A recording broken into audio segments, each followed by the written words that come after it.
वो सुबह 9 बजे तक तो जहाज के इर्द गिर्द घूम फिर सकते थे। उसके बाद सूरज निकलता तो बर्फ पिघलने लगती और जो कोई उस नरम बर्फ पर चलने की कोशिश करता रानों तक उसमें धंस जाता। इसलिए अब तक उनकी मुहिम जोई जहाज के इर्द गिर्द चंद गजों तक महदूद रही थी।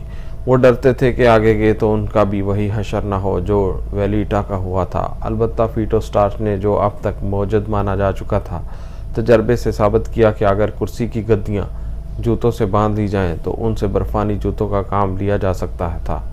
इस तरह चलना मुश्किल तो था लेकिन नामुमकिन नहीं था।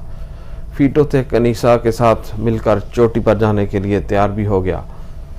उसका मकसद था कि एक तो पता चलाया जाए कि पहाड़ के उस पार क्या है और दूसरे ऊपर पड़ी हुई टेल में जाकर देखा जाए कि आया उसका एक कज़न जो टेल के साथ ही बाहर गिर गया था अभी तक जिंदा है या नहीं। शायद वो उनकी तरह टेल में रह रहा होगा। उसके अलावा भी ऊपर जाने के कई और महरक़ात थे। जहाज़ के मैकेनिक रूक ने उन्हें बताया था कि टेल में जहाज़ की बैटरियां पड़ी थी, उनसे VHF radio very high frequency को चालू करने का काम लिया जा सकता था, जिससे किसी कंट्रोल टावर या ऊपर उड़ते जहाज से रब्ता पैदा होने का अमकान था। उसके लिए ऊपर जाते हुए एक आध सूटकेस मिलने का अमकान भी था, जिससे कुछ और कपड़े भी मिल जाते जो सर्दी से बचने में काम आते। दूसरों के अलावा कार्लिटोस पीस और न्यूमा ट्रकाई भी ऊपर जाने को बेताब थे और दूसरे दिन 17 अक्टूबर मंगल के रोज वो चारों सुबह 7 बजे ऊपर चढ़ने के लिए निकल खड़े हुए। आसमान साफ था लेकिन सख्त सर्दी की वजह से बर्फ जमी हुई थी। रग्बी के जूते पहनकर चलने में कोई खास दुश्वारी महसूस न होती थी। कनीसा ने जराबों से दस्ताने बनाए थे, वो उन्हीं पहने हुए था। वो 1 घंटा तक ऊपर चढ़ते रहे, कुछ आराम किया और फिर रवाना हो गए। सूरज की तमाज़त में शिद्दत आती जा रही थी और चलना मुश्किल होता जा रहा था क्योंकि बर्फ नरम पड़ने लगी थी। उन्होंने जूतों से गद्दियां बांध लीं जो वो साथ लाए थे, लेकिन वो जल्द ही गीली हो गई। जहां उनका एक कदम पड़ता वहां से बर्फ काफ़ी धंस जाती और दूसरा कदम उन्हें अलग जगह पर रखना पड़ता। पिछले 5 दिनों से उन्होंने कोई ठोस खज़ा न खाई थी, ताकत कहाँ से आती। बहुत जल्द ही कैनिसा ने तजवीज़ पेश की कि वापस चला जाए। उसकी बात न मानी गई और उन्होंने चढ़ाई जारी रखी, लेकिन थोड़ी देर बाद फीटो का कदम एक दरार पर पड़ा और वो कमर तक बर्फ में धंस गया। उससे सब खौफजदा हो गए। नीचे जहाज का ढांचा मुन्ना सा खिलौना दिखाई देता था और उनके साथ ही छोटी छोटी कीलों से मुशाबा नजर आते थे। अभी तक उन्हें कोई सूटकेस भी न मिला था और टेल का दूर दूर तक कोई निशान नहीं था। तब कैनिसा बोला, यहाँ से निकलना इतना आसान नहीं है, लेकिन कोई हमें बचाने ना आया तो कब तक यहाँ पड़े रहेंगे। फीटो ने कहा, हम कभी यहाँ से निकल नहीं सकेंगे। देखो खाए बगैर हम कितने कमज़ोर हो गए हैं। कैनिसा ने कहा, तुम्हें पता है पेरिडो ने मुझे क्या कहा था? कार्लिटोस फीटो से मुखातब होते हुए बोला। वो कह रहा था कि अगर कोई इमदाद ना आई तो वो पायलटों का गोश्त खाएगा ताकि यहाँ से निकला जा सके। खामोशी का एक वक्फा आया। फिर कार्लिटोस ने कहा, उसके सर पर खासी शदीद चोट आई थी, इसलिए वो थोड़ा पागल हो गया है। खैर ये तो मुझे मालूम नहीं, लेकिन शायद जिंदा रहने के लिए सिर्फ यही एक वाहिद रास्ता रह जाए, फीटो ने पूरी संजीदगी से कहा। कार्लिटोस कुछ न बोला और वो वापस जाने के लिए नीचे उतरने लगे। मुहिम की नाकामी ने उन सबको गमगीन कर दिया। बुलंद होते हुए हौसले मायूसियों में बदल गए। दूसरे दिन ललियाना मैथोल ने उन तमाम को तसल्ली और शफी दी जो खौफजदा थे। पोंचो डिलगाडो ने भी उनकी डार्स बंधाने की कोशिश की, लेकिन दिन गुजरते जा रहे थे। अमदाद के कोई आसार नजर न आते थे। वो देख चुके थे कि उनमें मजबूत तरीन लोग छोटी सी गाड़ी नहीं चढ़ सके थे, तो जख्मियों और नाहीफ लड़कों की क्या उम्मीद हो सकती थी। वो जहाज में गुमसुम लेट जाते। अंधेरा और सर्दी दोनों मिलकर उन्हें सताते, तो घर का ख्याल कर करके वो बीते दिनों की यादों में खो जाते। आहिस्ता आहिस्ता उन्हें नींद आ लेती। एक दूसरे पर पांव पसारे वो सो जाते। जेवियर और लिलियाना एक जगह लेटे थे। ऐश्वर्यन और लेगुरिरा झूले में बड़े होते। नींदो, पेरिडो और सोसना एक दूसरे के बाजुओं में समाये होते। 8वीं रात को पेरिडो की घबराहट में आंख खुली। उसने देखा कि सोसना उसके बाजुओं में ठंडी हो गई थी। उसके जिस्म की हरारत और सांसों की आमदरफ्त खत्म हो चुकी थी। उसने फौरन अपना मुंह उसके मुंह पर रखा और उबलते आंसुओं के साथ उसके फेफड़ों में हवा भरने की कोशिश करने लगा। दूसरों की आंख भी खुल गई। पेरिडो सोसना का सांस बहाल करने की कोशिश करता रहा और सब उसके लिए दुआ करते रहे। जब पेरिडो थक गया तो कार्लिटोस पीस ने उसकी जगह संभाल ली, लेकिन सोसना दूर जा चुकी थी, बहुत दूर। ये क्योंकि एक ओरिजिनल स्टोरी है, और ये हादसा एंडीज़ के पहाड़ों में पेश आया था। तो यहाँ आप नक्शे में भी देख सकते हैं, ये ब्लैक एंड वाइट है, जबकि आप गूगल करके जो ओरिजिनल नक्शा है उसे भी आप देख सकते हैं। कलरफुल में ज़्यादा इजी है ये समझना कि ये जहाज़ कहाँ गिरा था और चिली और अर्जेंटीना के बीच में ये पहाड़ जो हैं कहाँ पे मौजूद हैं। तो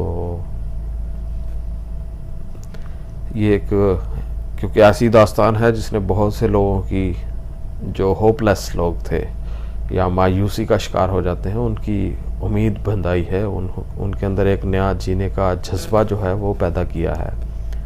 इस किताब को पढ़ने के बाद बहुत से लोगों ने जो है उनके अंदर काफ़ी ज़्यादा ब्रेवनेस जो है, ब्रेव यानी वो इससे पढ़ने के बाद अपने अंदर उन्होंने बड़ी बहादुरी महसूस की है और कुछ कर लेने का अज़म जो है पैदा किया है। चैप्टर नंबर 2, तलाश बेसुध। 13 अक्टूबर जुमे के दिन जब सांटियागो के पेवेड एब्यूल एयरपोर्ट से फेयरचाइल्ड का राब्ता मुनक़ित हुआ तो उन्होंने फ़ौरन फ़ज़ाई अमदादी खिदमात के हेडक्वार्टर को टेलीफोन किया।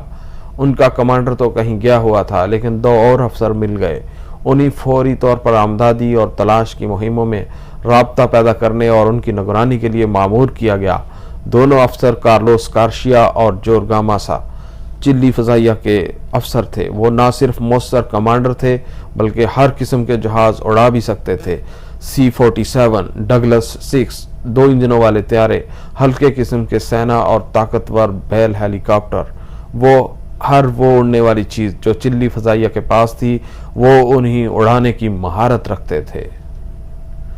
उस दोपहर एक DC-6 त्यारे ने उसी रास्ते पर फेयरचाइल्ड की तलाश शुरू की यहाँ से उससे आखिरी बार बात हुई थी, यानी क्योरिको से शमाल की तरफ। आबादी वाले इलाकों को नज़रअंदाज किया गया क्योंकि उनके आसपास त्यारा गिरता तो अब तक कोई न कोई इत्तला पहुंच चुकी होती। DC त्यारे ने ज़्यादातर तवज्जो पहाड़ों पर रखी, लेकिन जब रास्ते पर फेयरचाइल्ड का कोई सुराग न मिला तो उससे पिछले वाले रूट यानी प्लेंचून दर्रे से क्योरिको की तरफ आने वाले रास्ते का जायजा लिया गया। प्लेंचून के दर्रे पर उस दिन बर्फ का तूफान आया हुआ था, इसलिए उसके आसपास कुछ नजर ना आ सका और DC-6 सांटियागो वापस आ गया। दूसरे दिन गार्सिया और मासा सर जोड़ कर बैठे और इन इत्तलाआत का तज्जिया करने लगे जो उन्हीं बहम पहुंचाई गई थी। मेंडोजा से रवानगी का वक्त, मलार्गियो पर प्रवास का वक्त, जहाज की रफ्तार और मुखालिफ सीमत से चलने वाली हवाओं की इत्तला फेयरचाइल्ड से एंडीज पर उड़ते हुए वसूल हुई थी। उन तमाम इत्तलाआत का तज्जिया करने के बाद वो इस नतीजे पर पहुंचे कि जब पायलट ने क्योरिको पर पहुंचने की इत्तला दी वो अभी एंडीज के पहाड़ों के दरमियान ही था और दाएं मुड़कर सांटियागो की तरफ परवाज करने की बजाय वो पहाड़ों के बीचों बीच अपने दाएं मुड़ गया था और टंगवी, रेरिका, सोसनियाडो और पालोमो पहाड़ों के दरमियान कहीं गिरा होगा। उनका अंदाज़ा दुरुस्त था। तब उन्होंने बड़ी एहतियात से 20 मुरब्बा इंच की जगह पर निशानात लगाए और उन जगहों की तरफ मुख्तलिफ जहाज रवाना कर दिए। उनकी राह में सख्त मुश्किलात हायल थीं। पहाड़ों की बुलंदी 15,000 फुट तक चली गई थी। अगर फेयरचाइल्ड उन्हीं पहाड़ों में कहीं गिरा था तो वो किसी न किसी वादी में गिरा था जो 12,000 फुट गहरी थी और जिनमें 20 से 100 फुट तक बर्फ पड़ी हुई थी। फेयरचाइल्ड की ऊपर की छत सफेद थी और चोटियों से बुलंद होकर उड़ने वाले किसी भी जहाज के लिए उसे देख लेना नामुमकिन था। वादियों के दरमियान परवाज करना मौत को दावत देना था। इसका मतलब ये था कि मजीद जहाज बर्फानी तूफानों की नज़र कर दिए जाएं, मजीद जाने उन झक्खड़ों के हाथों ज़ाया करवाई जाएं, लेकिन उनका अखलाकी फ़र्ज़ बनता था कि वो मुनज़्ज़म तलाश की कोशिश करें और वो कर रहे थे। शुरू ही से फ़ज़ाई अमदादी खिदमात के हेडक्वार्टर में किसी को भी ये उम्मीद नहीं थी कि अगर फेयरचाइल्ड एंडीज़ के दरमियान गिर गया है तो उसका कोई सुराग मिल सकेगा या उसमें सवार कोई भी इंसान जिंदा बच सकेगा। साल के इन दिनों में इन पहाड़ों पर दर्जा हरारत रात के वक्त 30 से 40 मनफी सेंटीग्रेड तक पहुंच जाता था। अगर कोई आदमी मुआवजे के तौर पर जहाज गिरते वक्त बच भी गया था तो पहली रात ही कड़ाके की सर्दी से उसकी मौत यकीनी थी। ताहम ये एक बैनुल अक़वामी माहिदा था कि जिस मुल्क में भी कोई फ़ज़ाई हादसा हो वो मुल्क 10 दिनों तक गिरे हुए जहाज़ की तलाश करेगा और चिली के मुआशी और सियासी बहरान के बावजूद फ़ज़ाई अमदादी खिदमात के हेडक्वार्टर ने अपना फ़र्ज़ निभाने की पूरी तरह कोशिश की। जहाज़ में सवार मुसाफिरों के रिश्तेदार भी सांटियागो पहुंचना शुरू हो गए थे। उन मुसाफिरों के घरों पर जो गुजरी वो एक अलग कहानी है। जहाज़ गायब होने की इब्तदाई इत्तलात मिलते ही उनके घरों में कहराम मच गया। रेडियो पर सिर्फ इतनी खबर नशर हुई थी कि जहाज़ मौसम की खराबी की वजह से मेंडोजा रुका था। बच्चों के वालिदैन को उसकी कुछ खबर न थी और वहां से प्रवास करने के बाद लापता हो गया था। उसके बाद सरकारी तौर पर खामोशी इख्तियार कर ली गई और गैर सरकारी खबरों का तांता बंद गया। 14 अक्टूबर हफ्ते के दिन दानियाल फ्रेंडिस के बाप को किसी ने बताया कि जहाज़ मिल गया है। उसने गुज़श्ता रात रेडियो पर खबरें ही नहीं सुनी थी और उसे जहाज़ के लापता होने की ही खबर नहीं थी। दूसरे लोगों को ये खबर मिली कि तमाम मुसाफिर खैरियत से मंजिल पर पहुंच गए हैं और अब सांटियागो के एक होटल में मुकीम हैं। और एक और अफवाह सुनने में आई कि वो सांटियागो में नहीं उतरे बल्कि चिली के किसी जनूबी हिस्से में उतर गए हैं। इन सारे हंगामों, अफवाहों और बदहवासियों में अगर कहीं से कोई सही खबर मिली तो वो किरास्को के एक घर में लगा हुआ छोटा सा रेडियो था। रिफाइल पोंस डी लियोन रेडियो का शौकीन था और ये शौक उसने वर्षे में अपने बाप से पाया था, जिसने घर के तय खाने में तमाम ज़रूरी आलात निस्ब कर रखे थे। उनमें एक ताकतवर ट्रांसमीटर भी शामिल था। रिफाइल ओल्ड क्रिश्चियन क्लब का मेंबर और मार्सिलो पेरिस का दोस्त था। वो खुद चिली के दौरे पर सिर्फ इसलिए नहीं जा सका था कि उसकी बीवी 7वें महीने में थी और वो इस हालत में उसे छोड़कर जाना नहीं चाहता था। ताहम मार्सिलो के कहने पर उसने अपना रेडियो इस्तेमाल करते हुए चिली में अपने एक दोस्त से बात की थी, जिसने उसे वहाँ के टेलीफोन सिस्टम से मिलाया था और उसने उस राब्ते को इस्तेमाल करते हुए रग्बी टीम के अरकान के लिए होटल बुक करवाए थे। आम टेलीफोन की निस्बत ये तेज़ भी था और सस्ता भी। कानूनी तौर पर इसकी ममानत थी लेकिन उसे नज़रअंदाज किया जाता रहा था। 13 अक्टूबर को जब फेयरचाइल्ड की गुमशुदगी की इत्तलाआत मिली तो वो फ़ौरन अपने रेडियो सेट पर गया और उसने सांटियागो में क्राइलोन होटल से रब्ता किया। पूछने पर उसे जवाब मिला कि ओल्ड क्रिश्चियन होटल पहुंच चुके हैं, लेकिन जब बात की खबरों ने उसे शक में डाला तो उसने दोबारा होटल से बात की और तफसील से जानना चाहा। तब मालूम हुआ कि सिर्फ 2 खिलाड़ी होटल में आकर ठहरे हैं। दोनों आम परवाज़ों से सांटियागो पहुंचे थे। एक तो गुलबर टू रेगुलिस था क्योंकि वो फेयरचाइल्ड पकड़ नहीं सका था और दूसरा बोली जागस्ट था जिसका बाप मोंटेवेडो में KLM में मुलाजम था और वो उनके जहाज़ से सांटियागो चला गया था। उन खबरों की वसूली के बाद वो उसी अधेड़भन में था कि क्या करे कि टेलीफोन की घंटी बजी और किसी ने यह खबर दी कि जहाज़ पर मौजूद एक लड़के की मंगेतर ने अपने होने वाले ससुर से बात की है और ये इतला दी है कि जहाज़ चिली के एक जनूबी कस्बे में उतर गया है और तमाम मुसाफिर खैरियत से हैं। क्राइलोन होटल के वाक़े के बाद वो खामखा झूठी उम्मीदों का सहारा नहीं लेना चाहता था।